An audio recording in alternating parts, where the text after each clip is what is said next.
How do archaeologists stabilize underwater ancient artifacts? Imagine pulling a fragile piece of history from the depths of the ocean and wanting to keep it just as it was when it was first buried. That's where underwater artifact conservation comes into play. When archaeologists find ancient objects underwater, they face the challenge of keeping them safe once they are out of their natural environment. The first step is to keep the artifacts wet immediately after recovery. This prevents them from drying out too quickly, which could cause cracking or warping. Usually, the artifacts are placed in containers filled with the same water from the site, sometimes with foam or netting to hold them steady.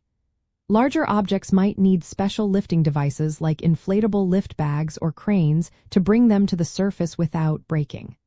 Once on land, the real work begins. Desalination is the first major process, where artifacts are soaked in fresh water or chemical baths to remove salts absorbed during their time underwater.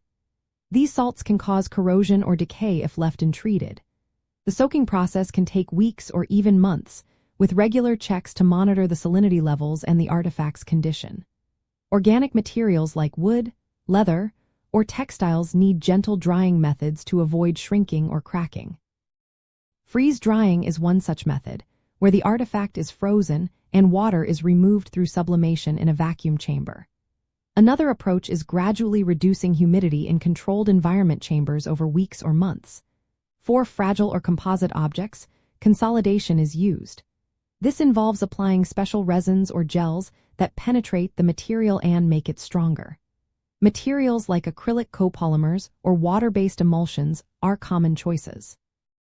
Recent advances include hydrophilic gels that can solidify underwater, giving temporary support during transport and handling. Cleaning is another important step. Soft brushes or water jets are used carefully to remove sediment without damaging the surface. Metal objects with incrustations might need pneumatic tools or tiny chisels to gently remove deposits. Throughout the process, maintaining stable temperature and humidity is key.